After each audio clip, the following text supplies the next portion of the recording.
বাগান জুড়ে থোকা থোকা হলুদ, রসালো ফলের ভারে নুয়ে পড়েছে প্রতিটি গাছ। বাতাসে পাকা কমলার সৌরভ, আকারে যেমন বড় তেমনি স্বাদেও মিষ্টি। বাণিজ্যিকভাবে মাল্টা, দার্জিলিং ও চায়না জাতের কমলা চাষ করে সাফল্য পেয়েছেন ঠাকুরগাঁও সদরের উত্তর বঠিনা গ্রামের জয়নাল আবেদিন। 4 বছর আগে 6 বিঘা জমিতে গড়ে তোলেন এই বাগান। নতুন কিছু করার চিন্তা থেকে কমলা ও মাল্টা চাষে আগ্রহী হন জয়নাল। বাগানে 550 গাছে ধরেছে কমলা ও মাল্টা। বছর ঘুরতেই গাছ ভরে উঠেছে ফলে, আয়ও হয়েছে বেশ ভালো। আমার এখন 6 বিঘা জমিতে আমি করছি। আমি আপাতত আরও কিছু জমি লিজ নিছি। সেই লিজ জমিতে আগামীতে হয়তো কিছুটা ফলন আরও বাড়বে। এবার আরও গাছ লাগাবো। আগামীতে আমি আরও এখান থেকে প্রায় 2 টন আশা করি। দৃষ্টিনন্দন কমলা বাগান দেখতে দূর দূরান্ত থেকে প্রতিদিন আসেন দর্শনার্থীরা। অনুপ্রাণিত হচ্ছেন অনেকে।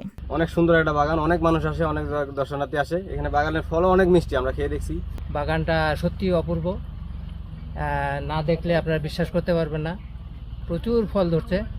হ্যাঁ, বাগানে একটা কমলা খায় দেখলাম, অনেক সুস্বাদু মিষ্টি।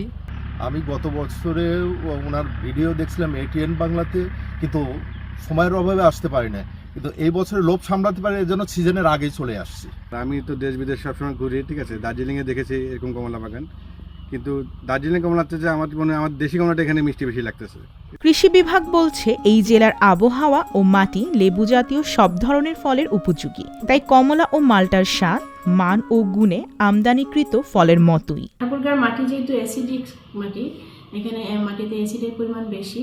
অ্যাসিডের পরিমাণ বেশি থাকার জন্য কিন্তু লেবু জাতীয় যে ফসলগুলো, কমলা, মাল্টা এবং লেবু, এখানে ঠাকুরগাঁওতে ভালো হয়। ফলনও ভালো পাওয়া যাচ্ছে এবং যেহেতু এখানকার কমলাটা সুমিষ্ট, দার্জিলিং জাতের কমলা এখানে বেশি আবাদ হচ্ছে। তো আমরা আশাবাদী যে ঠাকুরগাঁও জেলায় কমলা এবং মাল্টার চাষ দিনে দিনে বৃদ্ধি পাবে। অন্যান্য ফসলের চেয়ে কমলা ও মাল্টা চাষ লাভজনক। এর বাজার মূল্য ও চাহিদা দিনে দিনে বাড়ছে। দেশে ব্যাপকভাবে কমলা ও মাল্টা চাষ হলে একদিকে যেমন বেকার সমস্যা কমবে, অন্যদিকে আমদানি নির্ভরতা কমবে বলেও মনে করছেন সংশ্লিষ্ট ব্যক্তিরা।